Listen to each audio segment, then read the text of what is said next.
आप मुझे बताएं, बाबर आजम का हमने भी किया, आपने भी किया, बाबर आजम आने चाहिए, आ गए हैं टीम में, लेकिन आप पूरे साल का रिकॉर्ड उठा के देख लें, रिजवान के स्कोर T20 में बाबर से ज्यादा हैं। ज्यादा, हाँ जी। तो बाकी आप मुझे बताएं, आप, मैं, मेरा ये ख्याल है श्रीलंका के अंदर, मेरा ये ख्याल है अगेन, उस्मान तारिक अबरार खेलता है, नवाज ने खेला है, तीनों स्पिनर लाजमी प्लेइंग 11 में बनते हैं, तीन रेगुलर हम्म, स्पिनर।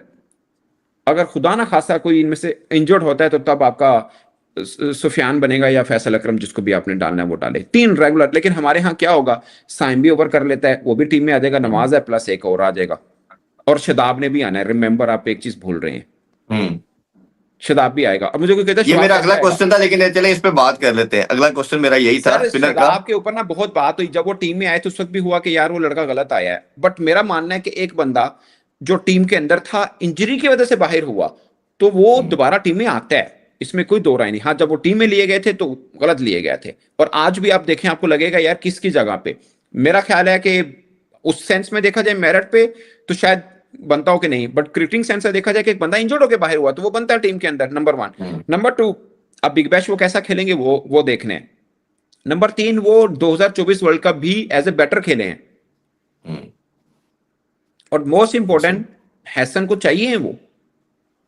हाँ और जी। आप एक चीज क्यों नहीं सोच रहे कि वो टीम में नहीं थे, नायब कप्तान कोई भी नहीं था। हाँ, हाँ वो जो भी। बैगेज है, अब बैगेज है कि आपका कप्तान रन नहीं कर रहा।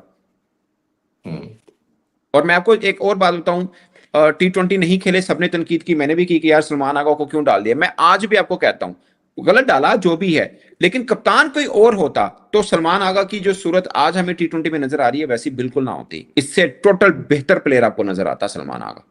हम्म।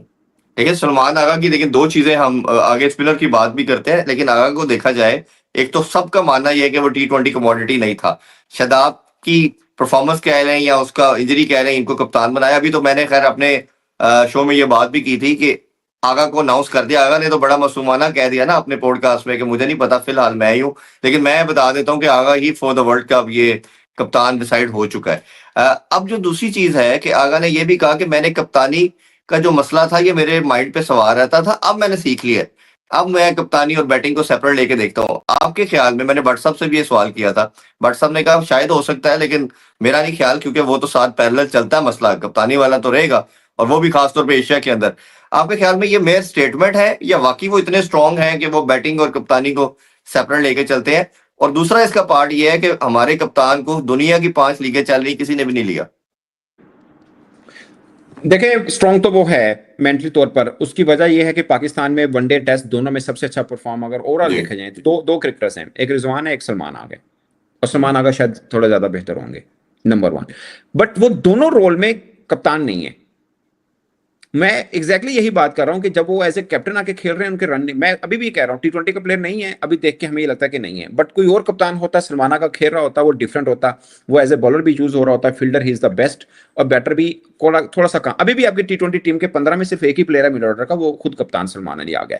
और जी। मुझे नहीं लगता वो जो कह रहे हैं कि अब मैं हो गया हूं, आई डोंट थिंक सो। और मेरा ख्याल ये है कि बड़ी टीमों के खिलाफ तो हम T20 खेल ही नहीं रहे हैं। अनफॉर्चुनेटली अफ्रीका की जो टीम आई है हमारे पास और जो इंडिया में, जमीन आसमान का फर्क है, आधी हम्म, टीम का फर्क है, समझ रहे हैं ना आप। जी। सो वो वो वो अभी चेक होने हैं कि बड़ी टीमों के खिलाफ सलमान आगा साहब कैसे खेल पाते हैं। प्लेयर छोटे नहीं है, प्लेयर बड़े हैं, दिमाग से भी बड़े हैं, but as a captain unfortunately Asia Cup में मामला भी कुछ ऐसा होगा कि उनकी, मतलब मैं उनका बड़ी तारीफ करता हूं, बट मुझे उन पे एक चीज पर बड़ा एतराज है या गिला है, वो चिन डाउन थे एज ए कैप्टन, जो कि हम्म, उन्हें नहीं होना चाहिए था।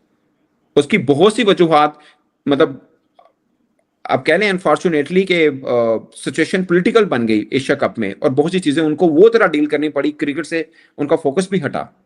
आप होते, मैं होता, इवन के मतलब इंजमामुल हक भी होते, उनका भी हटता, सिचुएशन ऐसी बन गई ना, जी। उनकी क्रिकेट से थोड़ा सा दिमाग उनका, तवज्जो भी हटी। सो उस चीज का उनके गेम के ऊपर असर भी बना। एज ए कैप्टन सलाम नहीं लेना, अब इंडिया को आंखें भी दिखानी है, क्रिकेटर को तगड़ के भी रखना है, और वो हैंडशेक कंट्रोवर्सी और ट्रॉफी बाकी सब मामला हुए हैं। सो उन चीज के हम्म, ऊपर आके नया कप्तान, फॉर्मेट में रन नहीं आ रहे, वो सब चीजें रिफ्लेक्ट हुई और नजर आई।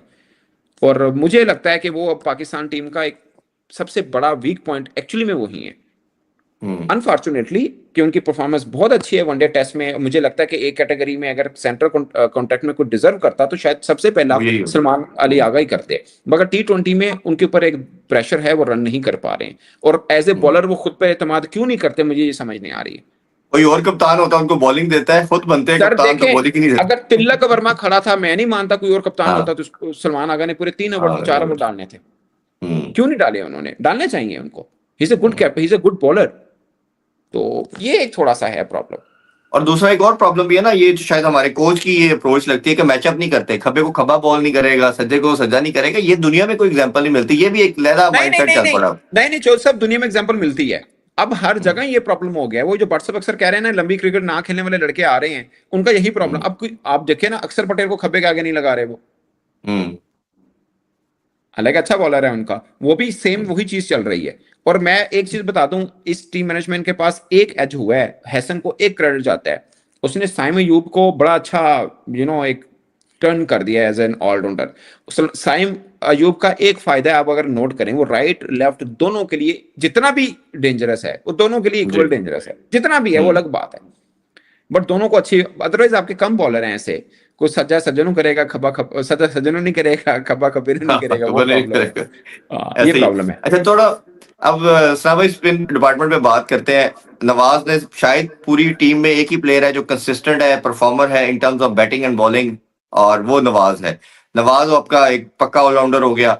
दूसरा अगर आप देखते हैं तो ब्रार आपका कंफर्म बॉलर है। अब तीसरे बॉलर के ऊपर आपका टाई पड़ गया और 3 बॉलर आपके पास।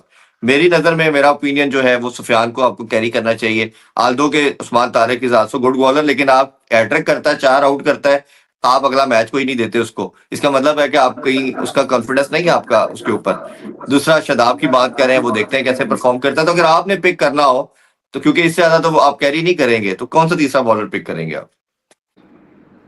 सर मैं तो उस्मान तारिक को लाजमी, मेरे मेरे ख्याल में उसकी वजह है, मेरे पास वजह ये है कि आपके पास T20 में आपके पास डेथ ओवर का बॉलर नहीं है, फास्ट बॉलर में भी नहीं है, स्पिन की तो छोड़ दें आप।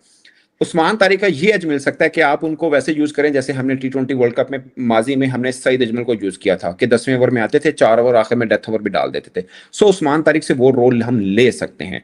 बाकी 15 के स्क्वाड में सुफियान मुकीम भी बनता है, बट ऑफ कोर्स प्लेइंग 11 में जब आपके पास नवाज होगा, आपके पास अबरार होगा, उस्मान तारिक होगा, ये 3 लाजमी होना चाहिए। चौथा है जो आपके पास साइम अयूब का कहीं पे, आप साइम अयूब को आप यूज जरूर करते हैं, बट आप क्रूशल स्टेज पे भरोसा नहीं रख पाएंगे, वो 3 छक्के भी खा सकते हैं, 2 भी खा सकते हैं, मैच को साइड पे करवा देंगे, ये डेंजर रहेगा। हाँ शुरुआत में एक आधा ओवर चलता है, ठीक है, आप साइम अयूब को ना रेगुलर 3 ओवर 4 ओवर वाला बॉलर मत बनाएं, 1-2 ओवर करते हैं वहां तक ठीक है, कोई जरूरी नहीं है उनको रेगुलर, क्योंकि उनके बॉल वो बात ठीक है, एज ए बॉलर आपको रन हो जाए उसका असर आपकी बैटिंग में भी मिलता है, और अगले मैच में भी मिलता है, अगले मैच में भी देखते हैं। सो ये कर सकते हैं हम 3 तो लगातार आपके पास ये स्पिनर होने चाहिए, नवाज, अबरार और उस्मान, मेरे ख्याल में। सुफियान 15 के बिल्कुल स्क्वाड में कोई इंजर्ड हो तो आ जाएगा वो।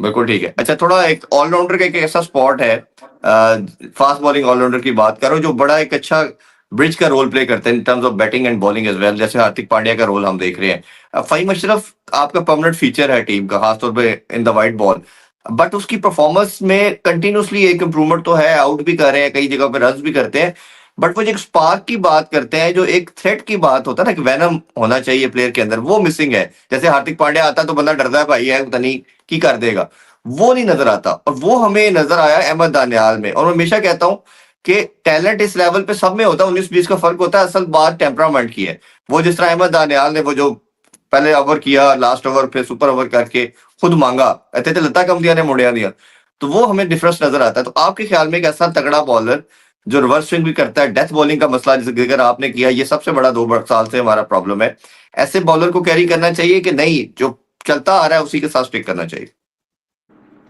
इरफान भाई मुझे लगता है कि फहीम पे सबसे ज्यादा तनकीद हमने की है, मतलब मैंने तो बहुत बोला है कि गलत आया, टीम में गलत आए थे, बट अब अगर परफॉर्मेंस देखें तो यार परफॉर्म तो उन्होंने कर दिया है, अच्छा खासा परफॉर्म किया है। और मैं आपको बताऊं, कुछ सिलेक्टर ने मैं आपको खबर क्या होती है तो पुरानी बात है, कुछ सिलेक्टर ने हैसन को वही बात की जो आप अभी बात करें, जो हम सोचते रहे हैं कि यार आप क्यों, मतलब फहीम और ये सब मैटर। और वो न्यूजीलैंड का जो लड़का था ऑलराउंडर, क्या नाम, जो PSL भी खेला हुआ है 2019 में, जिसने सुपर वो लास्ट में बैटिंग की थी, न्यूजीलैंड का Neesham Neesham Jamie नेशम, Jimmy yes Neesham उस, हाँ और उन्होंने कहा ये जिमी नेशम नहीं है, मतलब न्यूजीलैंड का वो नहीं, आप समझे इसको, पांड्या ना समझे, ये फिलनटॉफ नहीं है, बेन स्टोक नहीं है जो हम भरोसा करें और इनको लेके चले। उन्होंने कहा वो भी बुरा ही था, लेकिन हमने चांस दे के उसको बेहतर किया, जिमी नेशम को या किसी को, या इवन पांड्या है, नो डाउट पांड्या और फेम का कोई लेवल नहीं बनता, लेकिन माइक हैसन का ये ख्याल है कि यार इनको लगातार चांस देंगे, हार के बावजूद देंगे, मैच हराने के बावजूद देंगे, तब ये लड़के का जो असल है वो सामने आ जाएगा। और इस T20 वर्ल्ड कप में तो मुझे लगता है कि अब इसके बगैर गुजारा नहीं है, आप फहीम के साथ ही जाएंगे। उसने परफॉर्म किया, और इंडिया के खासकर आप world cup sorry Asia cup का फाइनल की बात कर लें तो उसने बड़ी अच्छी बॉलिंग की है, और नीचे से आके स्लॉग भी थोड़ी बहुत जितनी भी कैपेसिटी है वो कर रहा है। At the moment performance base तो वो बाहर नहीं बनता। अहमद दानियल बहुत अच्छा है, बट अगेन आपने कैरी नहीं किया हुआ उसको, लगातार कैरी नहीं किया, बीच में खेला तो है, लगातार कैरी नहीं किया। सो मुझे लगता है मेरे पास भी हो अहमद दानियल, अगेन बहुत अच्छा लड़का है, उसको आप नेक्स्ट वर्ल्ड कप की या नेक्स्ट प्लान में रखें, बट एट द मोमेंट तो फहीम के साथ ही जाएंगे। बिल्कुल। लास्टली आपसे जानना चाहेंगे फास्ट बॉलिंग के लिहाज से, अब हमारा ऑब्वियसली सबसे बड़ा मेरा कंसर्न यही है, और पाकिस्तान की जो रेपुटेशन भी रही है लास्ट 4-5 डेकेड, वो ये था कि हम मैचेस फास्ट बॉलिंग से जीतते थे, बट अब जो हारे हैं 2 साल में 80% रीजन आपकी फास्ट बॉलिंग बनी, क्योंकि डेथ ओवर में जो हम रन दे देते हैं वो एक बहुत बड़ा हमारे लिए अलार्मिंग सिचुएशन है। आपका शाहीन तो नंबर 1 चॉइस है, वो खेलेगा, अब 7-2 को खेलेंगे, ये बड़ा प्रॉब्लम है। ऑब्वियसली आपके पास हारिस स्ट्रोक भी मुझे लगता है कहीं ना कहीं आप उनको जरूर कैरी करेंगे, कॉन्फिडेंस है।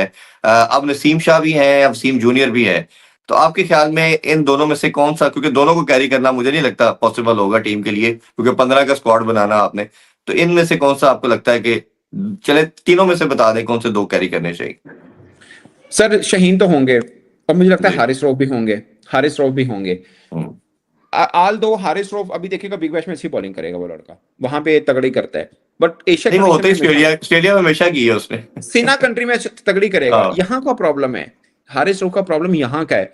सो नसीम शाह वसीम जूनियर, अभी कोई भी श्योर होकर नहीं कह सकता कि दोनों में से कौन से होने चाहिए, क्योंकि दोनों को आपको कैरी करना चाहिए था। अब नसीम शाह ने एक चीज इंप्रूव की है, उसे अपने डेथ ओवर थोड़े बेहतर किए हैं, बट आईएलटी में भी कोई एक्सक्लूसिव परफॉर्मेंस नहीं है, एक ही मैच में सुपर ओवर कर दिया, वो अच्छा कर दिया, बाकी तो कल मैं देख रहा था 3 मैचेस में 2 विकेट्स हैं उनकी।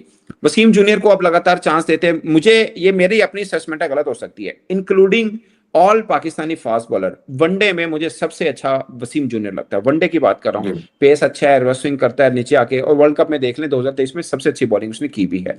सो ये दोनों में था, आप नसीम को भी बना सकते थे, वसीम जूनियर को बना सकते थे, वही पॉइंट है कि कच्चा पक्का ही रखा, 2 ही बॉलर के साथ कंसिस्टेंट आप रहे हैं, एक शाहीन है एक हारिस रऊफ। अब इन दोनों में से किसी को भी आप ले लें, लॉटरी है एक तरह से, मतलब लॉटरी बना के लेके जाएं कि कौन चल सकता है। बाकी ग्रूम तो हमने दोनों को नहीं किया, इनकंसिस्टेंट चांस दिए हमने नसीम को भी और वसीम को भी।